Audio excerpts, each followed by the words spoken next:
நம்ம இன்னைக்கு பார்க்க போகிறது तीन बच्चे அப்படிங்கிற सारांश। तीन बच्चे नामक कहानी श्रीमती सुभद्रा कुमारी चौहान की कहानी है। सुभद्रा कुमारी जी ने कविताएं भी लिखी हैं। इस कहानी में तीन गरीब बच्चों के दुख और दर्द का चित्रण किया गया है। तीन बच्चे அப்படிங்கிற இந்த ஸ்டோரியை எழுதினது யாருன்னாக்கா சுபத்ரா குமாரி சௌஹான் தான் எழுதியிருக்காங்க। அவங்க கவிதைகள் நிறைய எழுதியிருக்காங்க। அவங்க மூன்று குழந்தைகளின் வேதனை பற்றி சித்தரித்து சொல்கிறாங்க। लेखिका के बच्चे। लेखिका के 3 बच्चे थे। वे बच्चे चाहते थे कि लेखिका सत्याग्रह में भाग ले। देश की आज़ादी के लिए अपने माताजी भी अपना योगदान थे। இந்த எழுத்தாளர் இருக்காங்க இல்லையா, சுபத்ரா குமாரி சௌஹான், அவங்களுக்கு 3 குழந்தைகள் இருந்தாங்க। அவர் சத்தியாகிரகத்துல எல்லாம் பங்கேற்க வேண்டும்ன்றது அவருடைய ஆசையாக இருந்தது। அது அவங்க அம்மாவோட விருப்பமாகவும் கூட இருந்தது। पिकारी बच्चे। एक दिन लेखिका के दरवाजे पर 3 बच्चे आए। वे गीत गाकर भीख मांगने लगे। लेखिका के बच्चे भिखारी बच्चों को खाना खिलाना चाहते थे। लेखिका की अनुमति पाकर बच्चों ने चौके में रखे सारी पूड़ियाँ भिखारी बच्चों को दे दीं। பிக்காரி பச்சே அப்படின்னாக்கா இந்த பிச்சைக்கார குழந்தைகள்।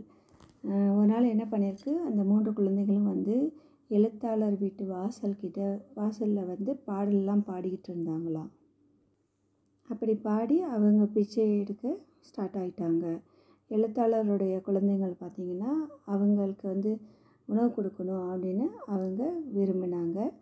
அவங்க என்ன பண்ணாங்க, அவங்க அம்மாக்கிட்ட பர்மிஷன் வாங்கிட்டு அவங்க சமையல் அறையில் இருக்கக்கூடிய அந்த பூரி இருக்கு இல்லையா, அந்த பூரியை எடுத்து கொண்டு அந்த குழந்தைங்களுக்கு கொடுத்துட்டாங்க।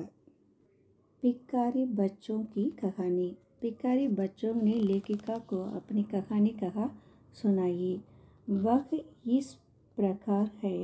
बच्चों के पिताजी शराब पीकर गलियों में लड़ने के कारण जेल में डाले गए थे।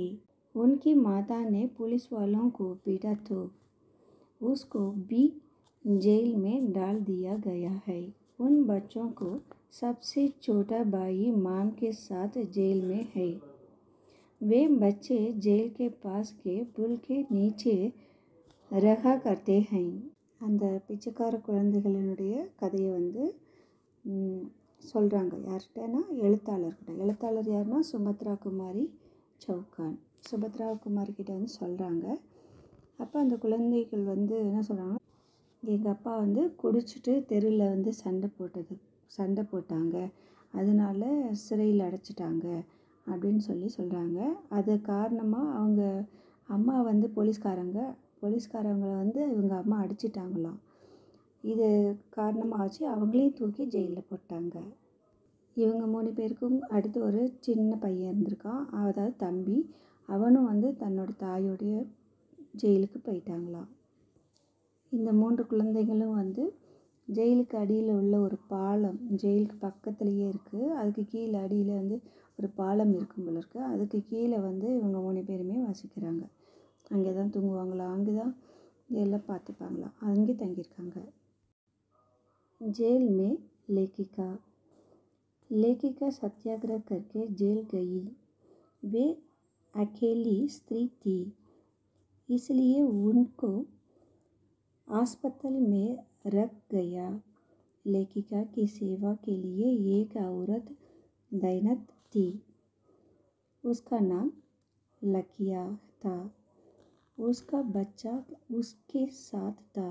अस्पताल की मैट्रन ने लेखिका से कहा कि लकिया ने पुलिस को मारा था। लेखिका समझा गई कि बाहर जो भिखारी बच्चे थे उनकी माता यही लकिया है।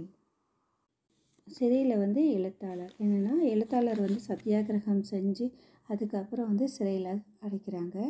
அவங்க ஒரு பெண்கிறதுனால அவளை மருத்துவமனையில் வைக்கிறாங்க।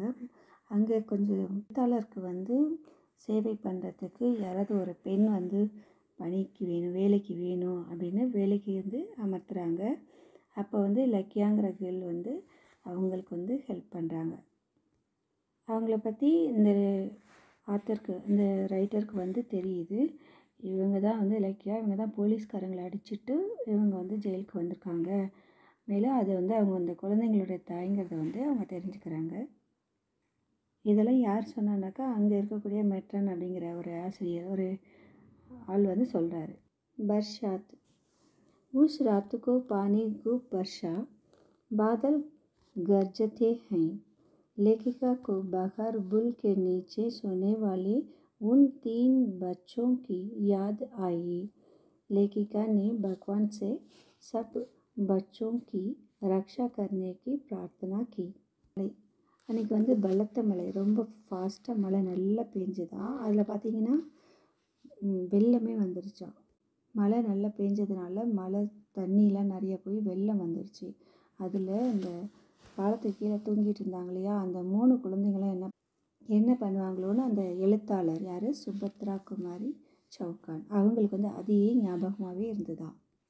ஆனால் அந்த 3 குழந்தைகளும் மழை ரொம்ப பெஞ்சதுனால வெள்ளத்தில் அடிச்சுட்டு போயிடுச்சான். அந்த நேரம் எழுத்தாளருக்கு வந்து கண்லேருந்து அழுக தனித்தனியாக வந்துச்சு தான்.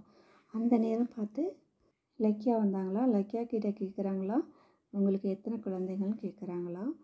இந்த செய்தியை வந்து அவங்க படித்து காமிக்கும்போது சொல்கிறாங்க. அதாவது வழக்கமாக எல்லாத்தையும் ஜெயிலில் படித்து காமிப்பாங்களாம். அப்பப்போ வர நியூஸ் பேப்பர்ஸை சொல்லி படித்து காமிப்பாங்களா. அப்போ வந்து இதை படித்து காமிக்கும்போது உங்களுக்கு எத்தனை குழந்தைகள்னு கேட்குறாங்க. எங்களை யார் பார்த்துப்பாங்க அப்படின்னு சொல்லி கேட்கும்போது, என் குழந்தைய வந்து கடவுள் பார்த்துப்பார் அப்படின்னு சொல்லிடுறாங்களாம் லக்கியா. बरसात उस रात को पानी खूब बरसा, बादल गरजते हैं। लेखिका को बाहर बुल के नीचे सोने वाले उन 3 बच्चों की याद आई। लेखिका ने भगवान से सब बच्चों की रक्षा करने की प्रार्थना की। அன்றைக்கி வந்து பலத்த மழை, ரொம்ப ஃபாஸ்ட்டாக மழை நல்லா பெஞ்சுதான். அதில் பார்த்திங்கன்னா வெள்ளமே வந்துருச்சான். மழை நல்லா பெஞ்சதுனால மழை தண்ணியெலாம் நிறைய போய் வெள்ளம் வந்துடுச்சு. அதில் இந்த பாலத்துக்கு கீழே தூங்கிட்டு இருந்தாங்க இல்லையா, அந்த 3 குழந்தைங்களும் என்ன பண்ணுவாங்களோன்னு அந்த எழுத்தாளர் யார், சுபத்ரா குமாரி சவுகான், அவங்களுக்கு வந்து அதே ஞாபகமாகவே இருந்ததா. ஆனால் அந்த 3 குழந்தைகளும் மழை ரொம்ப பெஞ்சதுனால வெள்ளத்தில் அடிச்சுட்டு போயிடுச்சான். அந்த நேரம் எழுத்தாளருக்கு வந்து கண்லேருந்து அழுக தனித்தனியாக வந்துச்சு தான். அந்த நேரம் பார்த்து லக்கியா வந்தாங்களா. லக்கியா கிட்டே கேட்குறாங்களா, உங்களுக்கு எத்தனை குழந்தைகள்னு கேட்குறாங்களா. இந்த செய்தியை வந்து அவங்க படித்து காமிக்கும்போது சொல்கிறாங்க. அதாவது வழக்கமாக எல்லாத்தையும் ஜெயிலில் படித்து காமிப்பாங்களாம். அப்பப்போ வர நியூஸ் பேப்பர்ஸை சொல்லி படித்து காமிப்பாங்களா. அப்போ வந்து இதை படித்து காமிக்கும்போது உங்களுக்கு எத்தனை குழந்தைகள்னு கேட்குறாங்க. எங்களை யார் பார்த்துப்பாங்க அப்படின்னு சொல்லி கேட்கும்போது, என் குழந்தைய வந்து கடவுள் பார்த்துப்பார் அப்படின்னு சொல்லிடுறாங்களாம் லக்கியா. विशेषता यह करुण कहानी पढ़कर हमारी आंखें डबडबा जाते हैं। श्रीमती सुभद्रा कुमारी का पद्य जितना मीठा है, उनका गद्य भी उतना ही मीठा है. விசேஷத்தால் வந்து இந்த சோக கதையை கேட்டதுக்கப்புறம் அப்படியே அழுகையாக இருந்ததா, கண்ணில் தண்ணி வந்துகிட்டே இருந்ததுதான். இதை பற்றி, இந்த கதையை பற்றி ரொம்ப இனிமையாக அவங்க சொல்லியிருக்காங்க. அவங்க எழுதின விதமும் கூட சொல்லலாம். Okay, thank you. அடுத்த சாராஞ்சில் பார்க்கலாம்.